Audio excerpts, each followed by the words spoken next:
Welcome to GFC News, episode 3, where I bring you news stories that aren't as serious as what's going on in the real world. Starting off with my buddy killed himself. Yeah. That's why I haven't done one of these in a couple weeks. And first and foremost, I want to tell you guys thank you. You guys basically paid for his entire funeral, and his family is very appreciative of that. So I just wanted to start off there. Thank you guys so very much for everything you did for him and his fam. I'm all right. And first and foremost, remember, you're not allowed to quit. And, call somebody if you need some help. Moving on. Okay, so really the first up is the FBI got 14 people high on meth and 75 animals. No, seriously. They decided to burn off 2 pounds of methamphetamine seized by the FBI, and they incinerated it inside of a Montana animal shelter. I guess they just do that. They find, anything that can second as a Jewish heater, and they'll just burn it there, right? Well, there was too much negative pressure, as you can imagine. That means the smoke started billowing into the building, leaving 14 of the staff hospitalized and 10 needing hyperbaric treatment, with a litter of kittens getting the worst of it, but it seems like they're going to be fine. Obviously, going to be fiending for a while, but they're going to be fine. And the craziest part about this whole thing is I always knew the DEA was losing the war on drugs. I just didn't know it was to the FBI. Moving on. All right, so we're going to stick with animals here for a second. We got a cute-ass fish. Bam! It's cute as shit, right? That is a bumpy snailfish. They just found it off the coast of California at crushing depths of 3,268 to 4,119 meters, which in better than you units is 10,722 to 13,514 feet. Now, obviously, cute, right? Never mind. Look at the side profile.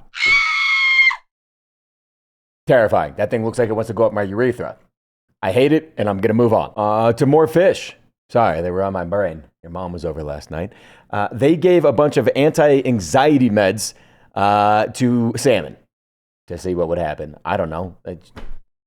They just be doing shit these days. Essentially, they dumped a bunch of pharmaceuticals into the water, and they tested those fish, tracked them, not tested, they tracked them, down their migratory path, which goes through 3 dams. And what they found is the drugged up fish actually got there 2 to 3 times faster.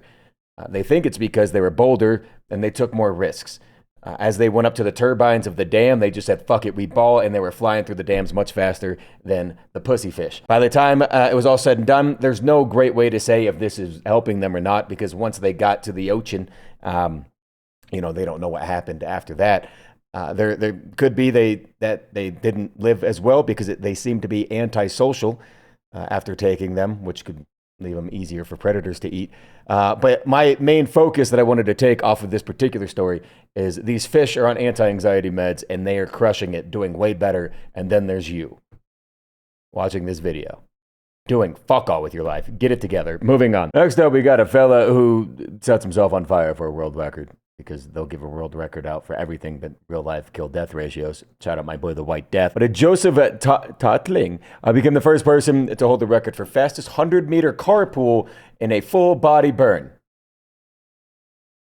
You need a fucking hug, dude? Anyway, he already held multiple other records that involve setting himself on fire, including the longest duration full-body burn without oxygen, furthest distance pulled by a vehicle with 1,900 feet and 5 inches. That matters. Fastest 200-meter cycle during a full body burn, and furthest distance body pull burn on a zip wire at 201 feet.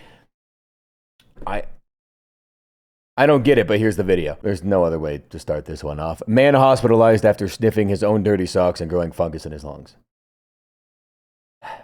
Anyway, basically, that was just daily routine, to where he would just sniff his socks. He wouldn't wash them for days on end, maybe even weeks. We don't know.